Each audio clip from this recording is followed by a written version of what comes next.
On September 11, 2001, Islam introduced itself and its violent nature to America and Western culture. And what that means to us is, we saw what was the most outright violent thing they could have done to us. And what that has led to is misconception within our Western culture as long as with our Christian culture. Because since the dawn of, well, not the dawn of time, but since the beginning of the Crusades and such, we have been at war with what used to be called the Ottoman Empire, and it was the Byzantine Empire, the two empires that battled each other. And the Byzantine was the Catholics, or was Christianity at the time, and then the Ottoman Empire represented Islam. And we've been fighting between two factions, and this history has led to a misconception between both of us about what each religion has. And in a recent poll by dailypolitics.com, it has been found that 54% of all Christian denominations find that the Quran not only condones violence, but also preaches that you be violent towards those around you. Now,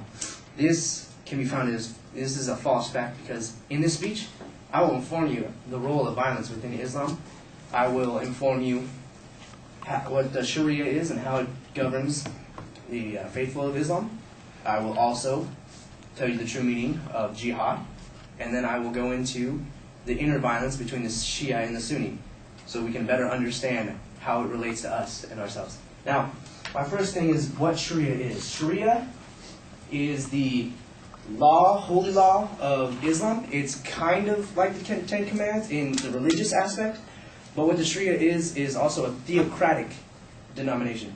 It's supposed to be the everyday living, how you rule yourselves, how you govern, how you do your faiths. It takes from wedding traditions down to how you're supposed to loan money and stuff. And Nisad Zahar, a Islamic professor at the University of George Washington in the Encyclopedia of Islam, kind of went into the violent aspects of what the Sharia law is. And the violent parts are contained to war and to punishment. Now, we think of punishment in a crime way. We see it, we're more of a pacifist, they're more aggressive. Now, when you steal, your hand is to be chopped off, and it's supposed to be a lesson. Now, that does still go on, but not as prevalent as it was in the past, and this is where we get our misunderstanding. We feel that Islam is preaching that you hurt others, and in the war aspect, it kind of goes into the jihad and stuff like that.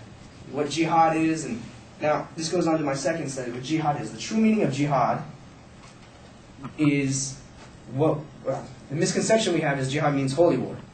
Jihad actually means the struggle. And this is where you can break up jihad into two parts. You can break it up into the lesser part, which is the actual war. But in Islam, war is supposed to be defending yourself and defending your religion. It's not supposed to be an outright attack. It even says in the Quran that your attacks should not be against people of the book, which includes Jews and Christianity, and it should only be in a reaction to being attacked. Now, this brings me on to the next part of what jihad is. The greater jihad, which is where it's your struggle against one's soul, against yourself. You're supposed to profess, your love for Allah. It's the path to Allah, is what it is. And so, you're also, in the greater jihad, it tells you to, get rid of your selfish desires. And Charles Ahmad Ayir, the director of Islamic Studies at a Lutheran seminary, kind of went into how the greater jihad was more important, and you're fighting to be part of the Muslim community, and you're trying to help others around you, and you're supposed to you're becoming part of the community as well as donating to other communities that are seen as needing help,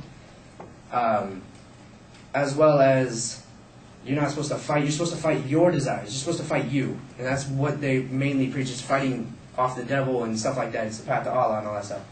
Now we see that, how can we relate to the Islam and violence? Well, within Christianity, we had our own separation of factions.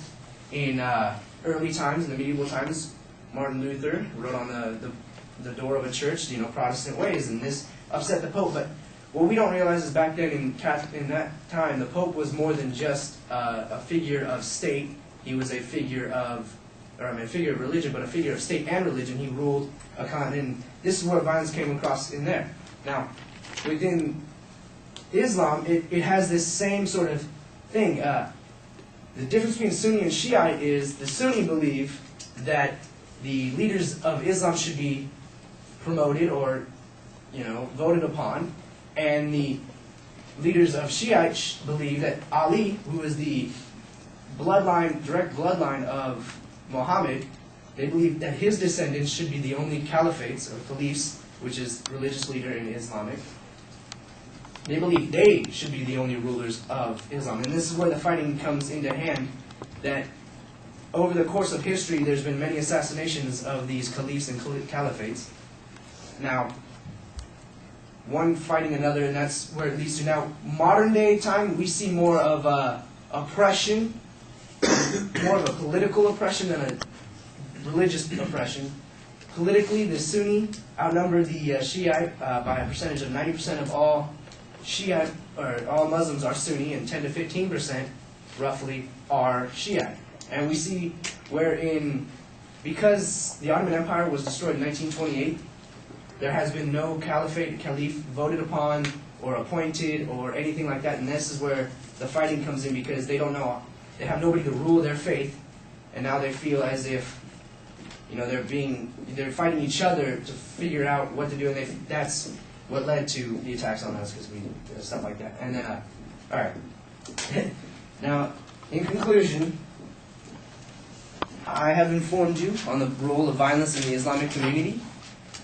I have told you what the Sharia governs and how it governs them. I have mentioned the true meaning of jihad, and I've gone into how the differences between Sunni and Shiite affect how they fight amongst each other in their religion. Now, it is my greatest opinion that we aren't too different from Islam, since the Quran is two parts of the Bible, and I feel as if many of us misunderstand and are misrepresented by media and such of how we view the Islamic community, and we need to go into our own violent past to understand what they're going through.